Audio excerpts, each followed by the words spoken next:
오늘 우리가 읽은 이 말씀은 마태복음 1장 예수님의 족보입니다.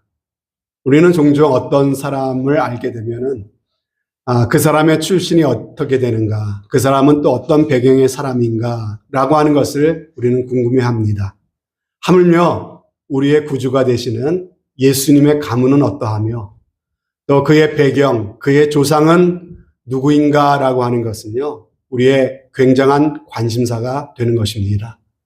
그래서 예수님을 소개하면서 마태는 예수 그리스도의 그 배경, 그 족보를 우리에게 먼저 소개하고 있는 것이죠. 우리가 이 족보를 살펴보게 될 때에 예상한 것처럼 아주 훌륭한 사람들의 이름이 등장하고 있습니다. 1절 말씀에 보면은 아브라함과 다윗의 자손, 예수 그리스도의 세계라. 세계라고 하는 말은 지니얼러지, 족보라는 말이고요. 아브라함과 다윗이라고 하는 아주 쟁쟁한 이름이 예수님의 조상이었구나. 예수님의 족보에서 그런 쟁쟁한 이름이 발견됩니다. 계속해서 말씀을 다 보지는 않았지만 읽어보면요. 히스기야라든지 스룹바벨이라든지 요시야라든지 우리가 들었던 쟁쟁한 믿음의 사람들이 예수님의 조상이었던 것을 우리는 알 수가 있습니다. 그런데 여러분, 우리가 이 족보를 좀 더 자세히 들여다보면요. 예수님의 그 조상 중에는 그런 훌륭한 사람만 있는 것은 아니다라는 사실을 보게 됩니다. 더군다나 이 족보에는 굉장히 독특한 점이 있습니다. 이 족보에 여인들의 이름이 간간히 발견된다라고 하는 겁니다. 죄송한 말씀이지만 당시의 족보에는 여인들의 이름은 기록하지 않는 것이 관례였습니다. 그런데 그 관례를 깨고 여인들의 이름이 등장하고 있다는 것이죠. 1명, 2명이 아닌 무려 5명의 여인의 이름이 등장합니다. 그냥 생각하기에는 그들이 얼마나 훌륭한 사람들이었으면 그 이름을 예수님을 소개하는 그 예수님의 족보에 이 복음서 첫 장에 그 이름이 기록되어 있을까 싶으시죠? 여러분 그렇지만은 여러분 그렇지 않습니다. 물론 5명 중에 1명은 정말 존경스러운 사람 맞습니다. 바로 마리아, 예수님의 어머니. 그는 참 믿음의 사람이었죠. 그런데 나머지 4명의 여인을 보게 되면요. 이야기가 전혀 달라집니다. 아니, 도대체 왜 이런 사람을 여기에 기록했지? 어떻게 이런 사람을 예수님이 조상으로 두고 예수님이 이 땅에 오실 수가 있었던 걸까? 여러분 잘 납득이 되지 않는 이름들이 발견된다는 거예요. 이해를 돕기 위해서 이 4사람의 이름에 대해서 여러분들에게 잠깐 설명을 드리겠습니다. 3절 말씀에 처음 나오는데 유다는 다말에게서 베레스와 세라를 낳았다 그랬어요. 이 다말이 여인의 이름이죠. 그런데 유다에게서 다말이 유다를 통해 쌍둥이 아이를 낳았는데 그런데 이 이야기가 창세기 38장에 나옵니다. 거기에 보면 우리가 정확히 알 수가 있는데 유다랑 다말의 관계가 부부가 아니에요. 유다가 다말의 시아버지입니다. 그러니까 무슨 얘기입니까? 시아버지와 며느리 사이에 부적절한 관계 가운데서 낳은 아들이 예수님의 조상이 되었다는 내용이 이 가운데 기록이 되어 있는 것입니다. 자, 2번째 여인의 이름은요. 5절에 나오는데 라합입니다. 살몬은 라합에게서 보아스를 낳았고 여호수아서 2장에 나오는 바로 정탐꾼을 숨겨주었던 여리고 성의 기생 라합을 말하는 것입니다. 여러분 한글 성경에는 기생이라고 점잖게 번역되어 있는데요. 원문에 보거나 또 영어 성경에 봐도요. prostitute, 창녀라고 되어 있습니다.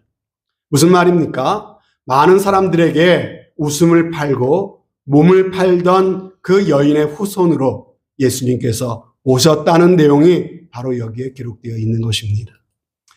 또 한 사람은 룻입니다. 5절 하반절에 나오죠. 보아스는 룻에게서 오벳을 낳고 여러분 룻기에 나오는 바로 마음씨 착한 며느리 바로 그 룻입니다. 그런데 여기서 주목할 것은 룻은 모압 여인이었다라고 하는 사실입니다. 하나님께서 모세를 통해서 강력하게 명하신 말씀 중에 어떤 말씀이 있냐면요. 모압과 암몬 족속은 대대로 영원토록 이스라엘의 총회 가운데 들어올 수 없다. 하나님의 백성이 될 자격이 없다. 거룩한 하나님의 백성이 될 수 없는 족속이 바로 태생적으로 모압과 암몬 족속이다라는 그러한 말씀이에요. 여러분, 태생적으로 하나님의 백성이 될 수 없었던 족속의 여인이 바로 예수님의 조상, 거룩한 족보의 일원이 되었다는 얘기가 여기에 또 기록이 되어 있는 것입니다. 그리고 마지막 네 번째 누굽니까? 6절에 나오죠. 다윗은 우리아의 아내에게서 솔로몬을 낳고. 여러분, 너무 유명한 사건 아니겠습니까? 다윗 왕이 전쟁터에 가 있는 용사 중에 하나인 우리아의 아내와 간통을 했던 사건입니다. 이 일로 말미암아서 이 여인이 덜컥 임신을 하지 않았습니까? 다윗은 임신한 사실을 은폐하기 위해서 온갖 비열한 방법을 동원했죠. 그래도 뜻대로 안 되니까 어떻게 합니까? 우리아의 상관에게 편지를 보냅니다. 우리아로 하여금 전투에서 가장 최전선에 서도록 만들고 한창 치열한 전투가 벌어질 때 군사들을 우리아 몰래 퇴각을 시키라는 거예요. 그래서 우리아 혼자 적군과 맞서 싸우다가 죽도록 모든 것들을 조작을 했다는 것이죠. 그리고 그 남편을 잃은 우리아의 아내에게 마치 왕이 은혜를 베푸는 양 위장을 해서 자기의 부인으로 정식으로 맞아들였던 사건, 그리고 그 우리아의 아내와의 관계 속에서 낳은 아들이 바로 솔로몬이었다라는 말씀인 것입니다. 여러분, 그러고 보면은 여러분 이상하지 않으세요? 어떻게 이렇게 더럽고 추잡하고 자격도 없어 보이는 이 사람들의 이름이 예수님이 이 땅에 오시는 이 거룩한 족보에 기록이 되어 있는 것입니까? 저는 이런 내용을 보면서 많은 생각을 하게 되었습니다. 아브라함과 다윗의 자손이라고 해서 대단한 가문에서 예수님 오신 줄 알았는데 좀 더 자세히 보니까요, 이거 영 아니지 않습니까? 그렇다면 여러분, 이 세상의 가문 중에는 이보다도 흠없고 더 좋은 가문도 많이 있을 텐데 왜 하나님께서는 하필 이런 문제 많은 가문을 통해서 예수님을 이 땅에 보내주신 걸까요? 적어도 예수님을 이 땅에 구세주로 보내주시고자 하셨다면 세상에서 가장 훌륭한 가문, 가장 흠없고 존경받을 만한 사람들을 조상으로 예수님이 이 땅에 오셔야 하지 않았을까요?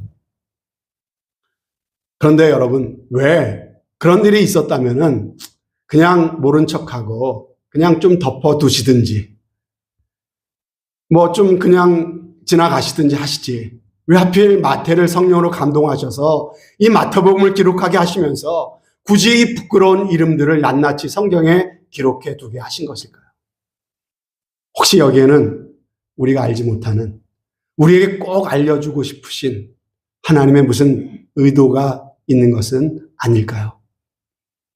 저는 이 사실을 묵상하면서 이 말씀 속에서 4가지 정도의 귀한 깨달음을 얻었습니다.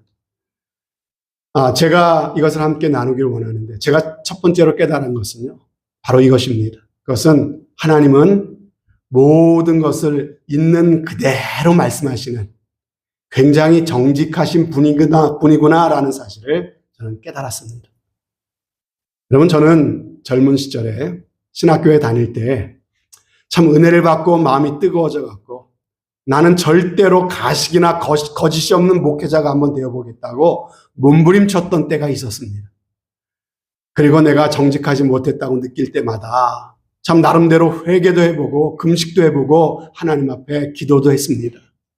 하지만 여러분, 결심하면 결심할수록 제가 뼈저리게 깨달았던 게 뭔지 아십니까? 나는 존재 자체가 정직하지 못한 사람이구나라는 사실을 깨닫게 되었습니다. 여러분, 그런데 저만 그럴까요? 혹시 우리 모두 마찬가지 아닙니까? 세상에 100% 정직한 사람이 누가 있겠습니까? 하지만요, 우리 하나님은 이런 거짓이 전혀 없는 분이라는 거예요. 그분은 회전하는 그림자나 어둠이 조금도 없으신 분이십니다. 그래서 하나님은 모든 것을 감추거나 숨기거나 왜곡하지 않으시고 있는 그대로 말씀하시는 분이라고 하는 거예요. 그래서 세상 역사 같으면 틀림없이 이런 일이 있으면요, 미화시키거나 빼버렸을 겁니다. 그러나 하나님의 나라 역사책에는 예수님에게도 이런 조상이 있었다는 사실조차도 숨김없이 그대로 기록하고 있는 것이에요. 여러분, 성경이 바로 이런 말씀입니다. 성경이 이런 말씀이라면 여러분 어떠세요? 우리가 마태복음을 읽으면서 아니 성경이 왜 이래? 이렇게 하기보다는 좀 더 우리가 생각이 깊이 한다면 오히려 이런 성경이기에 우리가 이 성경을 더 믿을 수 있지 않겠습니까?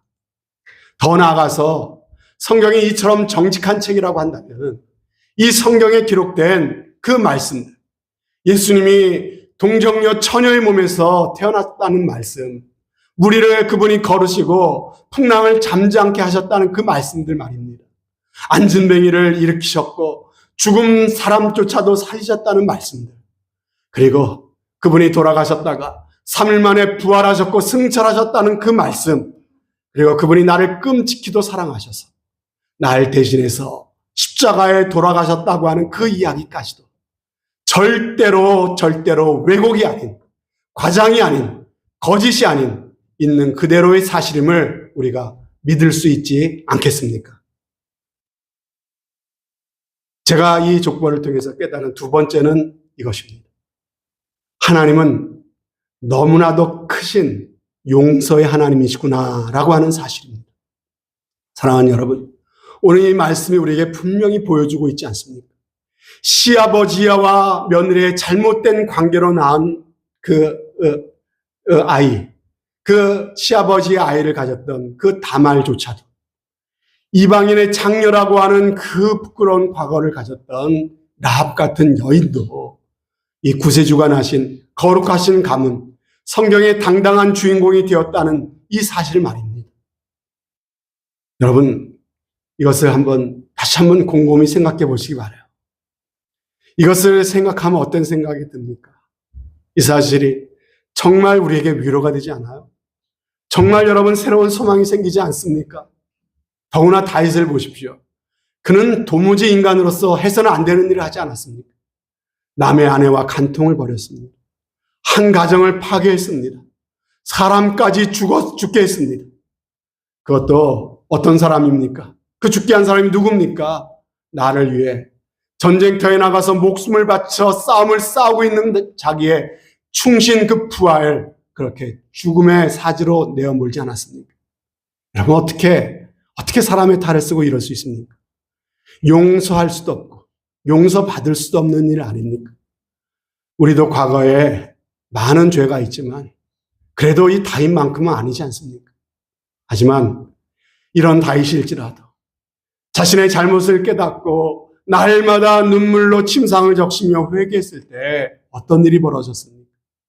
이런 엄청난 죄까지도 하나님은 다 용서해 주셨다는 거 아닙니까? 여러분, 아니 용서해 주셨을 뿐만 아니라 그 잘못을 더 이상 문제 삼지 않으셨다는 거예요. 하나님이 용서해 주셨기에 이런 다윗이 이스라엘 역사상 가장 존경받는 위대한 왕이 될 수 있었던 것 아닙니까? 그 잘못을 더 이상 문제 삼지 않으셨기에 오늘 이 예수님의 족보를 소개하면서 이 족보의 가장 영광스러운 위치에 바로 다윗이라는 이름을 자랑스럽게 기록해 두신 것 아니겠습니까? 저는 이것을 생각해 볼 때 얼마나 좋은지 모르겠어요. 이 사실이 저에게 얼마나 용기를 주고 얼마나 위로가 되는지 모르겠습니다. 정말 이것은 저에게 너무나 큰 좋은 소식이고 굿뉴스입니다. 복음입니다.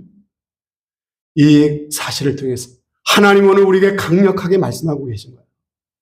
우리 하나님은 예수를 믿어 죄를 회개하고 진심으로 돌이키는 사람에게는 누구든지 어떤 죄든지 우리의 과거를 완벽하게 용서하시고 다시금 출발할 수 있는 기회를 주시는 용서의 하나님이라는 사실입니다. 그래서 이사야 44장 22절에 이렇게 말씀하십니다. 내가 네 허물을 빽빽한 구름에 사라짐같이 내 죄를 안개에 사라짐같이 도말하였으니 너는 내게로 돌아오라. 내가 너를 구속하였습니다. 하나님은 그런 하나님이세요. 미가서 7장 19절에 보면 우리의 죄를 깊은 바다에 던져 넣으셨대요. 또 시편 103편에 보면요. 동이 서에서 먼 것처럼 우리의 죄가를 멀리 옮기시고 우리의 허물을 등 뒤로 던져버리시고 다시는 기억조차 하지 않으신답니다. 사랑하는 여러분, 이 하나님의 완전한 용서를 믿으시기를 바랍니다. 나의 모든 죄를 용서하신 이 십자가의 완전한 대속의 능력을 믿으세요. 그냥 머리로만 믿는 것이 아니라 가슴으로 믿으시길 바랍니다. 교리로 지식적으로만 받아들이는 것이 아니라 우리의 영혼 깊이 이 사실을 받아들이시기를 바랍니다. 여러분의 무의식까지도 이 하나님의 완전하신 용서를 믿게 되시기를 주님의 이름으로 축복합니다. 여러분, 하나님은 우리의 죄를 깊은 바다에 던지신다 그랬죠. 다시는 기억조차 하지 않으신다 그랬죠. 그러므로 어느 누구도 우리의 죄를 다시 건져 올릴 수 없는 줄로 믿습니다. 그 어떤 세력도 우리의 죄를 다시 가져와 가지고 나를 고소하거나 참수할 수 없는 것입니다. 십자가의 완전한 대속이 주시는 믿음의 평강을 누리며 살아가시는 저와 여러분들이 꼭 되시기를 주님의 이름으로 축복합니다. 세 번째로 제가 이 족보를 통해 깨달은 것은요, 예수님의 이름으로 세우시는 하나님의 나라가 얼마나 넓은 나라인가라고 하는 것을 깨달았습니다. 이 나라는요, 신분과 출신과 성별을 떠나서 어떤 직업을 가졌든지 어떤 과거를 가졌든지 누구든지 다 그 안에 들어올 수 있는 나라라는 것입니다. 그리고 하나님의 나라가 바로 그런 나라임을 보여주기 위해서 성경에 이것을 기록해 놓으시고 또한 이 땅에 교회를 세우신 것입니다. 교회는 이 땅에 하나님 나라를 보여줘야 하는 하나님 나라의 지점인 것입니다.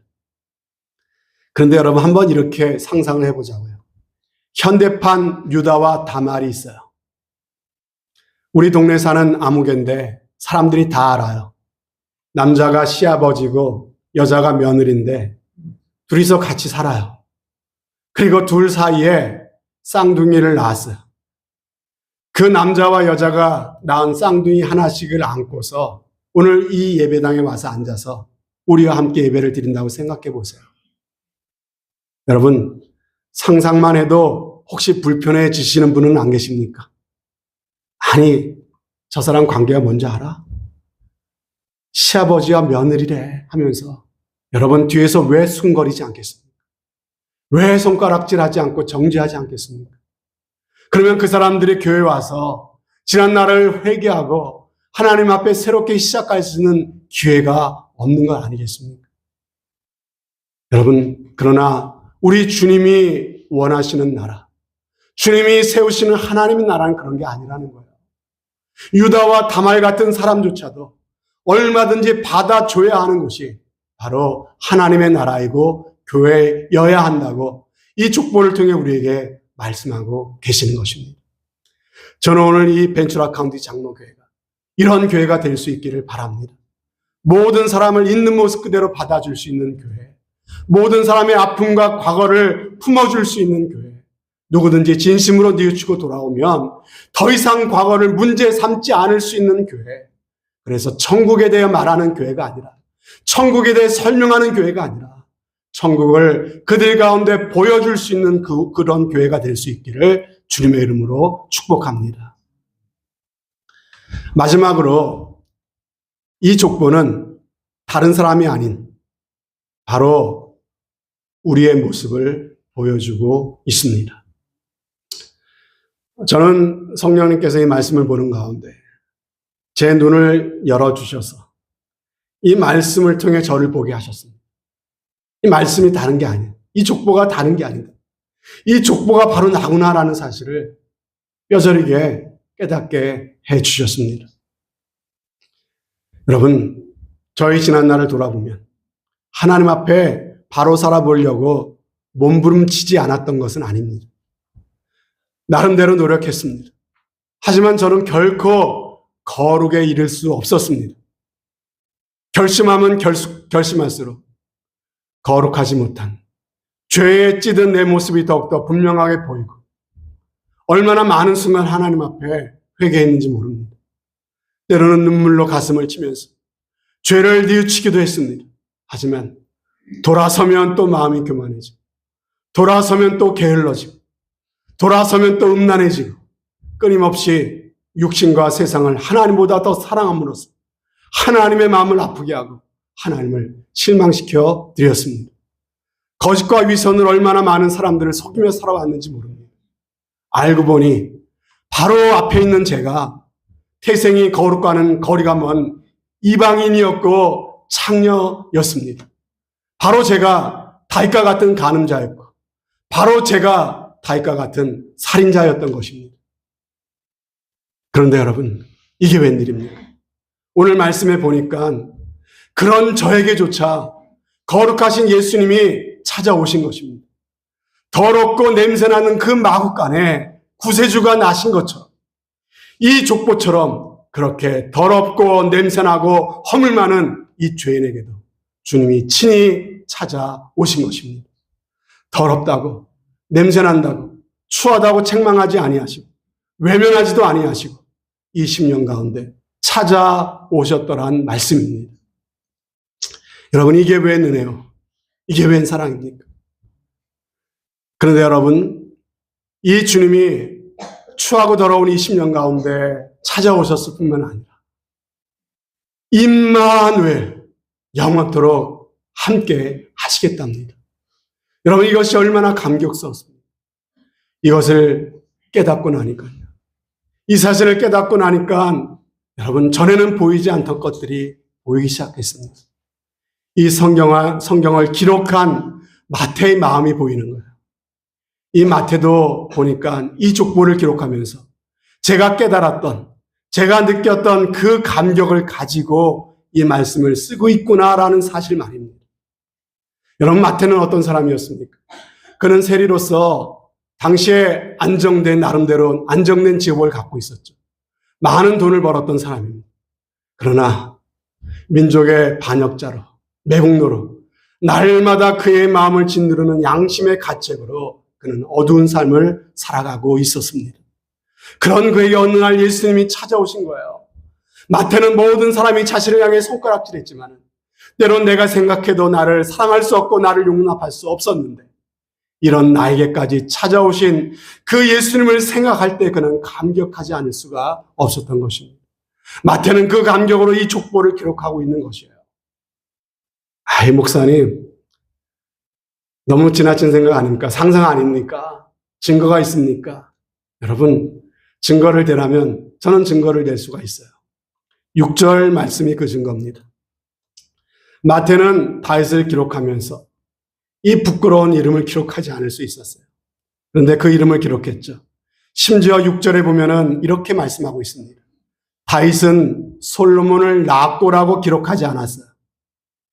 여러분, 다윗은 솔로몬을 낳고 얼마나 자연스럽습니까? 다른 사람도 다 그렇게 썼잖아요. 그런데 마태는 그렇게 기록하지 않았다는 거예요. 그렇다고 해서 이름을 써서 다윗은 밧세바에게서 솔로몬을 낳았고라고 하지도 않았어요. 오히려 마태는 뭐라고 기록하고 있습니까? 다윗은 우리아의 아내에게서 솔로몬을 낳았다고 기록하고 있다는 거예요. 우리아의 아내라니요. 다윗이 남의 아내를 통해서 자식을 낳았다는 얘기 아닙니까? 왜 이렇게까지 다윗의 허물을 꼭 집어서 지금 이야기하고 있는 것입니까? 여러분 아시겠어요? 굳이 이렇게 기록한 데는 마태의 의도가 분명히 있는 것이에요. 그리고 마태가 그렇게 기록하게끔 감동하신 하나님 성령님의 의도가 여기에는 분명히 있는 것입니다. 그 의도가 무엇일까요? 마태에게 있어서 이런 부끄러운 과거는 더 이상 숨기고 싶은 부끄러운 과거가 아니라는 것이죠. 죄가 크면 클수록 오히려 마태에게는 그런 과거를 용서하시고 찾아오신 하나님의 은혜를 더욱더 감격하게 만드는 은혜의 통로였던 것입니다. 마태는 이 감격으로 이 족보를 기록했습니다. 그리고 나서 그는 감격에 겨워 이렇게 외치는 거예요. 23절에 보라, 처녀가 잉태하여 아들을 낳으리니 그 이름을 임마누엘이라 하리라. 이 족보가 임마누엘의 의미가 무엇인지를 우리에게 너무나 잘 보여주고 있지 않습니까? 임마누엘이 무엇입니까? 하나님이 나와 함께 하신다는 뜻이지요. 그 귀하고 순결하신 주님께서 이 족보처럼 부끄럽고 허물 많은 나 같은 죄인 가운데 찾아오셨다는 거예요. 그 귀하고 순결하신 그 주님, 더럽고 추하다 아니하시고 어쩌면 마극간보다도 더럽고 추한 나의 삶, 나의 인생, 나의 인격 가운데 찾아오셨다는 것입니다. 여러분, 저는 이 족보 속에서 저의 허물과 죄를 봅니다. 부끄러운 저의 과거뿐만 아니라 예수 믿은 후에도 여전히 버리지 못하고 여전히 거듭나지 못한 부끄러운 모습들 말입니다. 하나님의 은혜 때문에 내가 사는 거지. 하나님의 은혜가 아니면 이 족보보다 더 더럽고 추한 모습이 바로 저의 모습이고 바로 여러분의 모습이라고 하는 겁니다. 그러나 여러분, 오늘 이 마태의 고백을 보십시오. 임마누엘 주님 때문에 숨기고 싶었던 나의 과거는 이제 간증거리가 된 것입니다. 나의 부족과 연약함은 오히려 찬송의 제목이 되고 있는 것입니다. 그것은 더 이상 숨겨야만 하고 나를 위축시키고 짓누르는 짐이 아닌 것이에요. 오히려 이런 나를 용서해 주시고 이런 나까지도 품어주신 예수님의 하나님의 사랑의 증거인 것이죠. 이 주님이 임마누엘, 영원토록 우리와 함께 하신답니다. 이 귀한 사랑, 이 귀한 은혜가 이 말씀을 들으시는 여러분들의 심령 가운데도 깊이 깨달아질 수 있기를 바랍니다. 사랑하는 우리 성도 여러분, 요즘 어떠세요? 요즘 내 자신에게 실망하고 있지 않으세요? 또 여러분 주변 사람들 때문에 상처받고 낙심하고 계시지는 않습니까? 아무리 기도해도 나아지지 않는 형편과 상황 때문에 낙심하고 계시지는 않으세요? 그러나 사랑하는 여러분, 나를 아프게 한 사람만 바라보지 마세요. 여러분을 짓누르는 힘든 상황만 묵상하지 마세요. 더 이상 임마누엘 주님이 안 계실 것처럼 살아가지 마십시오. 여러분의 시선을 돌려보세요. 안 좋은 상황만 있는 것이 아니지 않습니까? 지난주에 말씀드렸잖아요. 지속적으로 우리는 기쁨을 선택해야 된다고요. 우리의 눈길을 돌려서 지금 이 순간에도 나와 함께 하시는 임마누엘 주님을 바라보시기를 바랍니다. 나 같은 죄인을 값없이 사랑하신 그 예수님, 그 예수님이 계시지 않습니까? 예수님, 그분 한 분만으로 충분하지 않습니까? 성경은 나를 향한 분명하신 하나님의 뜻이 이거래요. 항상 기뻐하라. 쉬지 말고 기도하라. 범사에 감사하라. 이는 그리스도 예수 안에서 너희를 향하신 하나님의 뜻입니다. 그런데 여러분, 어떻게 사람이 어떻게 항상 기뻐할 수 있고 어떻게 모든 일에 감사할 수 있겠어요? 하지만 나 같은 죄인을 이토록 사랑하셔서 찾아오신 그 임마누엘의 주님의 은혜를 우리가 참으로 깨닫는다면 여러분, 저는 이 말씀이 100% 이해가 됩니다. 저도 살아가면서 왜 힘든 일이 없겠습니까? 정말 기도하고 애를 쓰는데 왜 그렇게 안 풀리고 왜 그렇게 낙심할 일이 생기는지 모르겠습니다. 그런데요, 신기한 것은 그렇게 마음이 무겁다가도 좌절되다가도 이 주님의 은혜만 생각하면 죄의 마음이 회복이 된다는 사실이에요. 하나님의 아들께서 나 같은 죄인을 이같이 사랑하시는데 그 주님이 저 천국까지 나와 함께 계시는데 여러분, 좀 맘먹은 대로 일이 풀려지지 않아도 괜찮지 않겠어요? 좀 어렵고 좀 힘들어도 참을만 하지 않겠습니까? 사랑하는 성도 여러분, 우리의 걸음걸음을 돌아보면 모든 것이 다 하나님의 은혜 아닙니까? 특별히 오늘 이 족보를 통해 보는 것처럼 나 같은 죄인을 찾아오시고 나 같은 죄인과 영원토록 함께 하신다는 이 임마누엘 주님 때문에 너무나도 감사하지 않습니까? 그러니 여러분, 좀 어려워도 좀 힘들어도 이 임마누엘 하나님의 은혜 때문에 우리의 마음에 기쁨이 회복되고 우리의 삶의 감사와 찬송이 회복되고 하나님을 향한 기쁨의 고백이 회복되는 귀한 은혜가 우리 가운데 꼭 있으시길 주님의 이름으로 축원드립니다.